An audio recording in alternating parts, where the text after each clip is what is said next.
बहादुर तो थे, बहादुर व्यक्ति तो थे, लेकिन ये एक अच्छे शासन प्रबंधक नहीं थे, या मैं कहूँ कि बहुत दूरदर्शी नहीं थे। ठीक है, एक आक्रोशित व्यक्ति थे, एक जिद्दी व्यक्ति थे। और उसी क्रम में हुआ क्या था कि इनका भी जो सामना था वो हुआ आपका मुगलों से, और औरंगजेब ने क्या कर लिया था, इनको कैद कर लिया था। मुझे बताएं, औरंगजेब ने जो इनको कैद किया था वह किस किले में कैद किया था, या वह कौन सा स्थल था? ये मेरा आप सबसे प्रश्न रहे, किस किले में इनको कैद किया? अब सारे लोगों को आंसर आना चाहिए, वहीं पर फिर कहानी आएगी हमारी आगे की। वो कहानी क्या होगी वो मैं आपको समझाता हूँ। देखो, मैंने कहा कि संभाजी, भैया बताएंगे एक बार फटाफट से। नहीं, जयपुर भवन की बात नहीं कर रहा हूं, मैं कैद की बात नहीं कर रहा हूं। जब अंतिम वो तो कैद हुए थे ये छत्रपति शिवाजी महाराज के समय पर, आपका वो तो जयपुर भवन था। मैं बात कर रहा हूँ 1689 में, जब इनको साथी एक बर्बरता के साथ में इनके साथ में पेश किया गया, या इनके पेश इनसे आया, इनकी हत्या की गई। तो 1689 में बहुत बढ़िया, संगमेश्वर संगमेश्वर संगमेश्वर वाले सारे ठीक है, और एकदम से सही आंसर किया। पन्हाला वाले सारे गलत है, क्योंकि पन्हाला के किले में संभाजी को रख रखा था खुद उनके पिताजी छत्रपति शिवाजी महाराज जी ने। बात क्लियर है, समझे? अब देखो, मैंने कहा कि एक संभाजी महाराज के पास में औरंगजेब का पुत्र गया था अकबर सेकंड, याद है? अकबर सेकंड जब मदद मांगने गया था, और अकबर सेकंड गया था आपका मदद मांगने 1682 में, 1681-82 में। ठीक है, तो इन्होंने मदद दी थी क्या संभाजी महाराज ने अकबर द्वितीय को? आप कहेंगे नहीं, मदद नहीं दी। तो बहुत सारे इतिहासकार ये कहते हैं, अगर संभाजी महाराज ने उसी समय पर अकबर द्वितीय की मदद करके मुगलों के शासन को कमजोर करने के लिए काम किया होता तो वो काफी हद तक कामयाब हो सकते थे, क्योंकि उनके साथ में एक राजकुमार थे, लेकिन उन्होंने उस दूरदर्शिता के साथ में काम नहीं किया। जब इनकी डेथ हुई, आप जानती हैं औरंगजेब ने कितना निर्दयी व्यवहार इनके साथ में किया। तो जब इनकी डेथ हुई और इन्होंने इस्लाम को एक्सेप्ट नहीं किया, बहुत सारे आपका अगर हम बात करें प्रताड़नाएं देने के बाद में भी, बहुत प्रताड़ित होने के बाद में भी इस्लाम को एक्सेप्ट नहीं किया। और साथ में मैंने कहा औरंगजेब की बेटी से एक प्रपोजल और रख दिया कि तुम अपनी बेटी से मेरी शादी करा दो। ठीक है, जिस समय जंजीरों में जकड़े हुए थे, तो कहते हैं औरंगजेब तिल मिला गया और इनकी डेथ हुई। तो औरंगजेब जहां पर आपने देखा होगा, उसके बाद में औरंगजेब आदेश देता है, इसके बाद में जब इनकी डेथ के बाद में, कि जो रायगढ़ है इनका, जो रायगढ़ है, या जहां पर इनके जो कोई भी उत्तराधिकारी हैं वहां पर जाकर के अटैक करो, इनके जो उत्तराधिकारी हैं उन सबको कैद करके आगरा लेके आओ। तो मुगल सेना संभाजी की मौत के बाद में कहां पहुंची? मुगल सेना संभाजी की मौत के बाद में पहुंची थी विशालगढ़। कहां पहुंची थी मुगल सेना? मुगल सेना 1689 में, 1689 में मुगल आर्मी गई थी आपका विशालगढ़। विशालगढ़ एक दुर्ग हुआ करता था मराठों का, और विशालगढ़ में मुगल सेना आ रही है, इसके बारे में सूचना मिल गई थी आपका संभाजी महाराज जी की पत्नी कौन थी, जरा बताएं। तो आप कहेंगे संभाजी महाराज जी की पत्नी थी आपका यशुबाई, और संभाजी महाराज के पुत्र भी थे। संभाजी महाराज के जो बेटे हैं, संभाजी महाराज के जो पुत्र हैं, अगर हम कहें इनके पुत्र का क्या नाम था, ठीक है, इनके बेटे का नाम, और साथ में इनकी पत्नी की पत्नी, ऐसे लिख लीजिए ना, सीधे पुत्र और पत्नी। इनके जो पुत्र थे और इनकी जो क्या था, कैद कर लिया गया था। ओके, यहाँ पे ये बात हमको याद रख लेंगे, ठीक है। नहीं, सॉरी सॉरी सॉरी सॉरी, एक छोटी सी मिस्टेक हुई है। शिवाजी द्वितीय इनके पुत्र नहीं है, क्योंकि शिवाजी द्वितीय तो राजाराम के पुत्र हैं, राजाराम के पुत्र हैं। अभी ना दोनों को कर लिया गया कैद 1689 में, 1689 में इनको कैद कर लिया गया। साहू जी महाराज की अगर हम बात करें, उनकी उम्र जो हुआ करती थी उस समय 7 वर्ष हुआ करती थी। अब यसुबाई ने ये देखा कि भाई कोई ना कोई तो मराठा शासन को संभाले, तो मराठा शासन को कौन संभालेगा? तो एक थे राजाराम। राजाराम किनके पुत्र हैं? तो आप कहेंगे छत्रपति शिवाजी महाराज, आपने कहा था भैया, जो आपका सालबाई थी उनके पुत्र थे आपका संभाजी महाराज, और शिवाजी महाराज जी की एक पत्नी थी, उनका नाम था आपका सोयराबाई, और सोयराबाई के पुत्र कौन थे आपका? तो सोयराबाई के पुत्र थे राजाराम। तो राजाराम भी आपका उत्तराधिकारी हुए गद्दी के। तो यहाँ पर यसुबाई ने अपने धर्म को निभाते हुए, जो संभाजी महाराज की पत्नी थी, उन्होंने कहा था कि भाई ये जो शासन है ये तुमको ही संभालना होगा। तो जब ये मुगल सेना विशालगढ़ पहुंच रही थी, उन्होंने कहा था कि तुम विशालगढ़ छोड़ जाओ, और यहाँ पर इस मुगल सेना का सामना जो है हम करेंगे। और तभी उसी सामना करने में ही यसुबाई और साहू जी महाराज को कैद कर लिया गया, और इनको कैद करके लेके आ गया। हम सब करें, बात समझ में आ गई थी? अच्छा, तो मैंने आपको कहा कि विशालगढ़, जैसे विशालगढ़ से उनको भागने को कहा गया, ये विशालगढ़ से भाग के गए जिंजी। जिंजी, जिंजी जो कि आपका एक फोर्ट पड़ता है कर्नाटका में, जिंजी किले में। मुगल सेना वहां इनके पीछे गई, यहाँ से ये गई सतारा, वहां पर महाराष्ट्र में ही पड़ता है सतारा, यहाँ से भाग के गई है सतारा। ठीक है, मुगल सेना इनके पीछे थी, और सतारा एक ऐसा क्षेत्र हुआ जहां जाकर के राजाराम ने खुद को स्टैब्लिश किया, और सतारा को इसीलिए उन्होंने अपनी कैपिटल चेंज कर लिया था। अब मुझे एक बात बताइए आप, अब से पहले जो मुगलों की सॉरी मराठों की जो राजधानी हुआ करती थी वह क्या होती थी? मुगलों की राजधानी तो आप सभी जानते हैं आगरा थी। मराठों की राजधानी हमने कल की कक्षा में बात की क्या थी, तो आप कहेंगे रायगढ़ हुआ करती थी। तो इसीलिए इन्होंने अपनी राजधानी को रायगढ़ से कहां पहुंचे, विशालगढ़, विशालगढ़ सेना पहुंची तो ये पहुंचे आपका कर्नाटक, कर्नाटक से पहुंचे सतारा, और सतारा में जाके इन्होंने हेडक्वार्टर बनाया। और इस तरह से जब उनको कैद कर लिया गया तो तीसरे छत्रपति बने, नोट करना, थर्ड छत्रपति, तीसरे छत्रपति। अब थोड़ा बैकग्राउंड स्टोरी समझ। जब राजा राम गद्दी पर बैठे तो एक ऐसा वर्ग भी था जो ये चाहता था कि ये गद्दी किसकी है, इसका इसका उत्तराधिकारी कौन होना चाहिए? संभाजी महाराज, उनकी डेथ हो चुकी है तो उनके पुत्र ही तो उत्तराधिकारी होंगे। तो एक वर्ग ऐसा भी था जो नाराज था इस बात से कि राजा राम को गद्दी पर नहीं बैठना चाहिए। तो उस वर्ग की थोड़ी बहुत बगावतों की कहानियां, या बोले किससे, या उनकी बुगाहट होना शुरू हुई। तो राजा राम ने एक बहुत शानदार स्टेटमेंट दिया, वो गद्दी के एकदम से भूखे नहीं बने, तो उन्होंने एक बहुत अच्छा स्टेटमेंट दिया राजा राम ने। उन्होंने कहा कि मैं राजा नहीं हूं, मैं तो साहू जी का प्रतिनिधि हूं, उनके एक रिप्रेजेंटेटिव के रूप में काम कर रहा हूं। अब यहां से आप समझ रहे हैं, तो एक्सेप्टेबिलिटी बढ़ेगी शासन पे उनकी, या नहीं? लोग स्वीकार करेंगे हाँ भाई उनको अधीन मानते हुए शासन कर रहे हैं, मैं तो आपका जो साहू जी महाराज असली उत्तराधिकारी वही हैं, उनके अधीन हूं। तो लोगों में उनकी स्वीकार्यता बढ़ी। और दूसरा पक्ष क्या था, एक तो इनकी स्वीकार्यता बढ़ी, इनको लोगों ने माना, छत्रपति स्वीकार किया, और दूसरा वो वर्ग जो एकदम से आक्रोश में आ गया था संभाजी महाराज की वजह से, और कहते हैं कि छत्रपति शिवाजी महाराज ने महाराष्ट्र को जिस एकता के सूत्र में पिरोया था, जब छत्रपति शिवाजी महाराज की डेथ हो गई और उनकी डेथ के बाद में उनके उत्तराधिकारी संभाजी महाराज की भी मुगलों के द्वारा हत्या करवा दी गई, तो ऐसा लगा कि छत्रपति शिवाजी महाराज जी ने जो संघर्ष किया था, जिस प्रशासन को उन्होंने डेवलप किया था, जो एक मजबूत शासन उन्होंने स्थापित किया था, उसकी नींव हिल गई है, और वह मराठा कमजोर हो चुके हैं। ऐसा मैसेज प्रचारित और प्रसारित होने लगा कि अब शायद जो हमारा सूर्य है वो अस्त हो चुका है।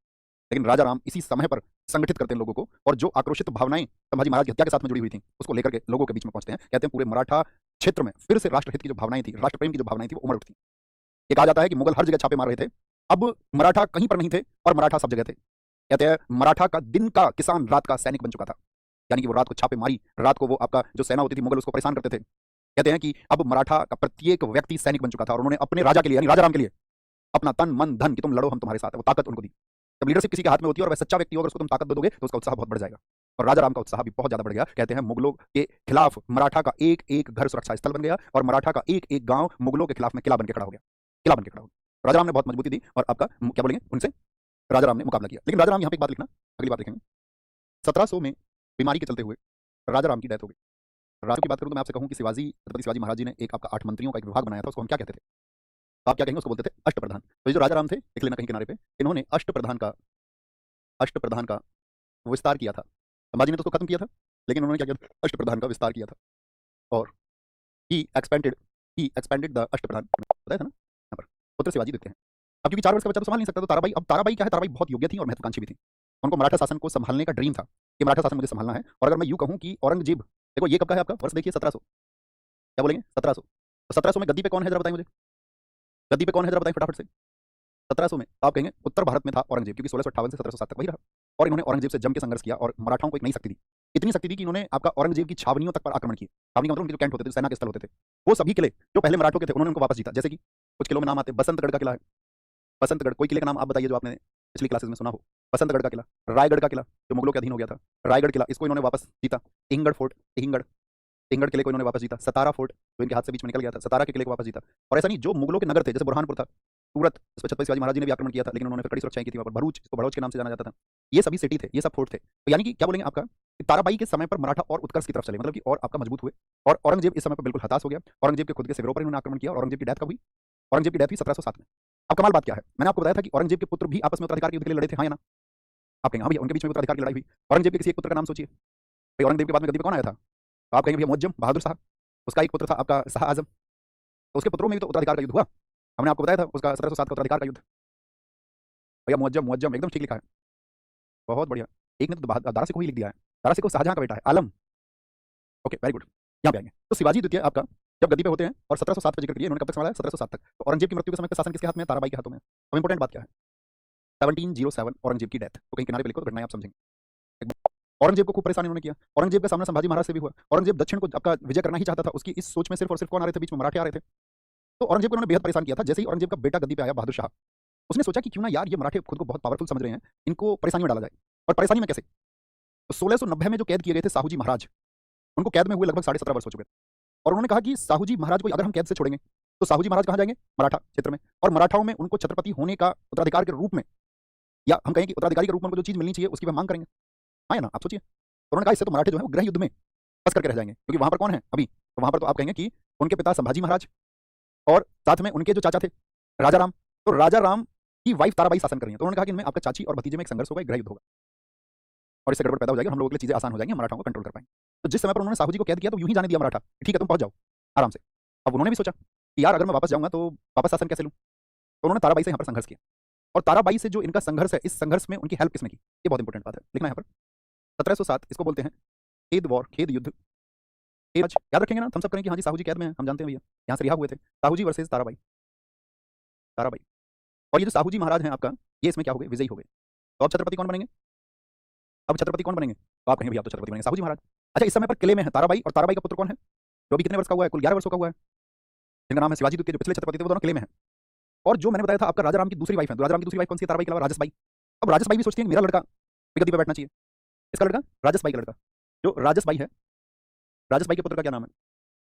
राजसबाई का पुत्र है संभाजी सेकंड, संभाजी द्वितीय।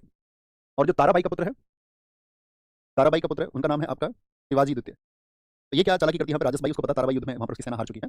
तो ताराबाई और उनके पुत्र शिवाजी द्वितीय दोनों को ही कैद में करके, इन दोनों को कैद कर लेते किले में राजसबाई, और दोनों को किले में कैद करके संभाजी सेकंड को बोलते हैं कि अगले छत्रपति ये होंगे। साहू जी महाराज ने कहा अच्छा हम ऐसे ही युद्ध कर रहे हैं।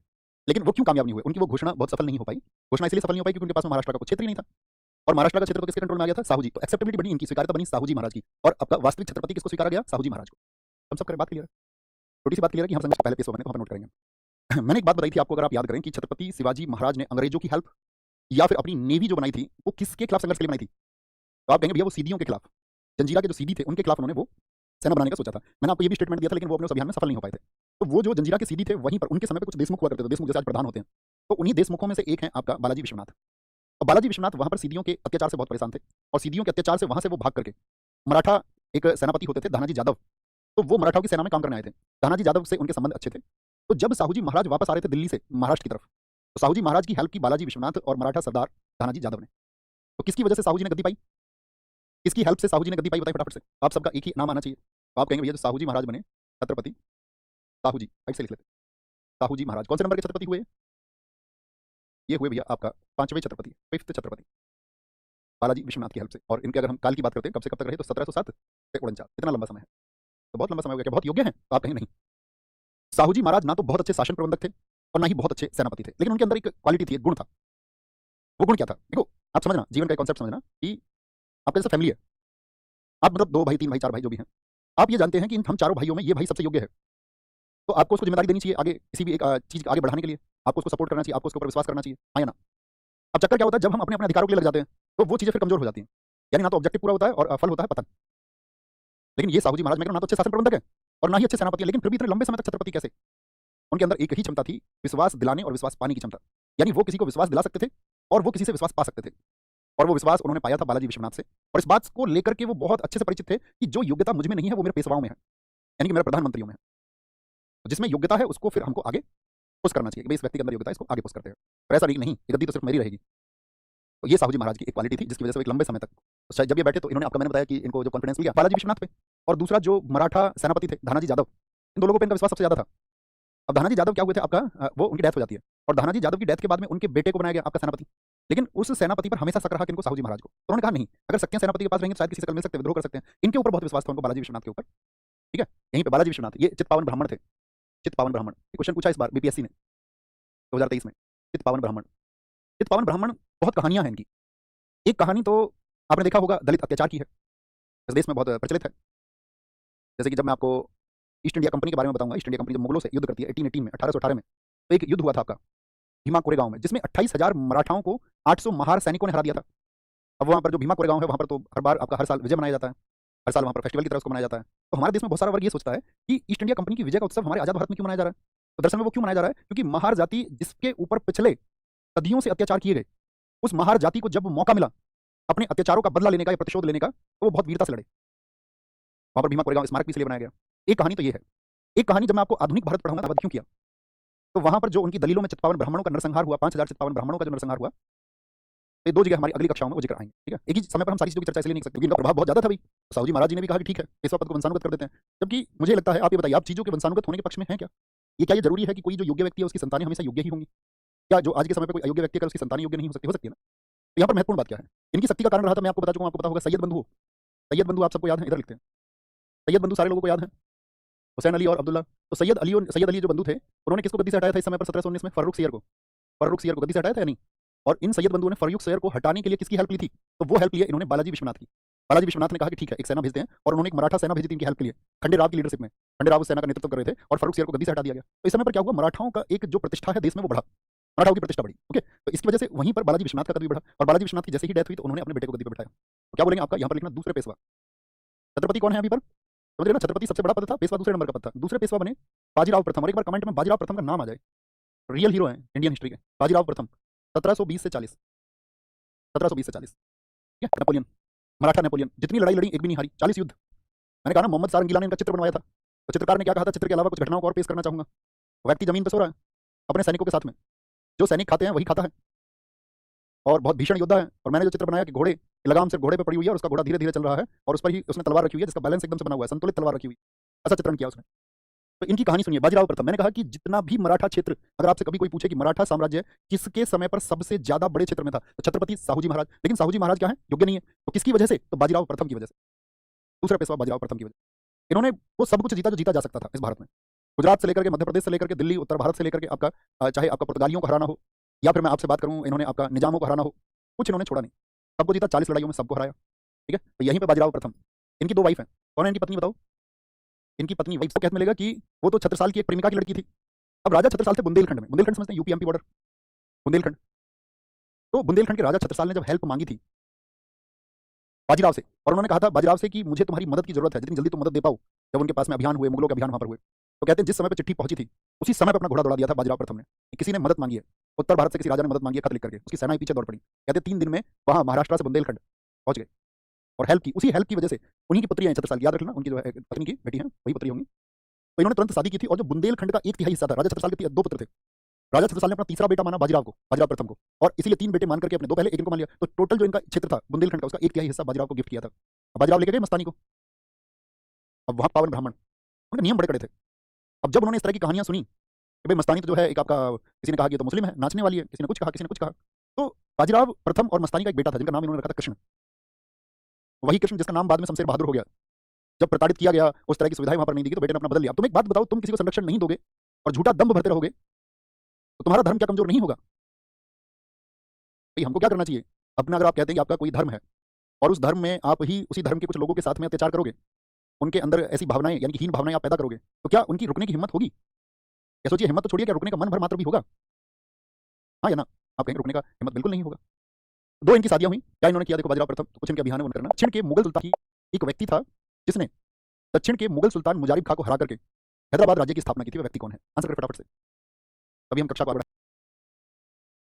बोलेंगे। फटाफट से आंसर आना चाहिए भैया। चिंकलिज खान निजामुल मुल्क, किड्स लव, बहुत अच्छा आंसर है, आप विजयी हो। रिवीजन करने वाला हर छात्र विजयी हो। कुमार प्रजापति, आओ ना भाई, इंटरनेट में कुछ दिक्कत है, एक बार सब कर। अब निजामुल मुल्क क्या था? जैसे ही हैदराबाद में उसने गद्दी पर बैठा तो उसकी महत्वाकांक्षाएं बढ़ी साउथ के लिए। अब वो सबसे शक्तिशाली शत्रु बना बाजीराव प्रथम का, या यूं कहें मराठों का। उसने क्या चालाकियां की?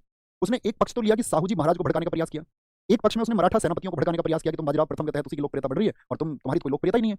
साथ में जिससे संधि कर ली थी संभाजी द्वितीय को भी अक्साया कि तुम जाके साहू जी महाराज से अपना जो अधिकार है उसको मांगो। तो सबसे चैलेंजिंग पर्सन बन गया वो उस टाइम पे। अब चैलेंजिंग पर्सन इतना कमजोर भी नहीं है जिसने मुगलों के अधीन खुद को स्वतंत्र कर लिया, मुगल सरदारों को हरा दिया, कमजोर तो वो भी नहीं है। और निजामुल मुल्क के बारे में कहा जाता है कि उसने 100 युद्ध लड़े थे और 100 युद्धों में ना के बराबर उसकी पराजय थी। लेकिन यहां सामना था बाजीराव प्रथम से। बाजीराव प्रथम ने भी 40 युद्ध लड़े और एक भी नहीं हारा। तो जो मैं कह रहा हूं 100 युद्धों में से ना के बराबर हारे, जो हारे वो बाजीराव प्रथम नहीं हराए, और 2 बार हराया निजामुल मुल्क को, और उसे घुटनों पर ला करके मजबूर किया कि वह एकमात्र छत्रपति स्वीकार करे साहू जी महाराज को, और चौथ और सरदेश मुखी उसको देने होंगे। यानी कि टोटल उसकी जितनी इनकम हो रही है, चौथ कितना होता था उसका बताओ? 1/4, एक इंस्टॉलमेंट। और सरदेश मुखी के रूप में जितना आपका वार्षिक आय है उसका 1/10। इस मुखी को 10 से याद रखिए, 1/10। तो भैया उसने ये भी कमाल करके दिखाया। ओके, तो 1724 में किसको हराया? 1724 नहीं, 24 में तो वो हैदराबाद की स्थापना उसने की थी। 1728 में, 1728 में, 24 का तो कॉन्सेप्ट मैं आपको पढ़ा ही चुका हूँ, 24 याद है ना? तुम सब हाँ जी भैया। 1728 में, 1728 में हुआ था पालखेड़ वॉर, पालखेड़ युद्ध। और जब इन दोनों का इसमें संघर्ष हुआ तो यहाँ पर एक ट्रीटी साइन हुई, निजामुल मुल्क ने माफी मांगी, और माफी मांगी तो यहाँ पर मुंगी सेवगांव की संधि हुई। क्या है फिर इसको जो है आपका कुछ समय बाद में जो मुगल शासक थे वो इसको भड़काते हैं, कहते हैं यार कोई बात नहीं, हार गए क्या हुआ? अभी 10 साल बाद इसने फिर मेहनत की थी, 10 साल बाद इसने फिर हिम्मत की थी, फिर से इसको हराया, फिर से। तो दोबारा 1738, दोनों एक साथ ही लिख लो ताकि याद रहे। 1738 में आपका दुरई सराय की संधि हुई थी। दुरई सराय संधि ये भी किससे हुई? क्योंकि ये फिर से भड़क गया था। रखना निजाम से, इतना लिख लेना, या लिख लो निजाम उल मुल्क से। बाजीराव ने इससे कहा गधे, एक ही बार में समझ में आ जाए तो तुझे क्या दिक्कत है? बोले भैया फिर से गलती, बोले गलती में 50 लाख रुपए दो, 50 लाख रुपए। अब 2 बार जब इतने बड़े कमांडर को हरा दिया, इतने बड़े कमांडर को जब हरा दिया, तो कहते बाजीराव प्रथम की प्रसिद्धि बहुत बढ़ी और आपका जो मराठा शासन था उसकी भी प्रतिष्ठा बहुत हुई। और इसी के समय पर आपका, इस समय पर आप जानती हैं, मैं आपको बता चुका हूँ, ये तो मैंने दोनों एक साथ लिखा दिया, तो यहाँ पे एक लिखना 1729। तो मैं बता रहा था बुंदेलखंड की हेल्प उन्होंने की मुगलों के खिलाफ। बुंदेलखंड की मदद किस वर्ष में की थी? 1729 में। 1735 1735 में वो गए थे आपका गुजरात विजय। क्योंकि अब लक्ष्य हो चुका था कि भाई सिर्फ साउथ में काम नहीं चलेगा, उत्तर को भी जीतना है। मुगलों के लिए उन्होंने क्या स्टेटमेंट दिया था कि यदि इस जर्जर वृक्ष के तने पर प्रहार किया जाए तो ये शाखाएं स्वयं गिर जाएंगी। और करेज आप जानते हो, चीते की चाल, बाज की नजर और बाजीराव की तलवार पर संदेह नहीं करते।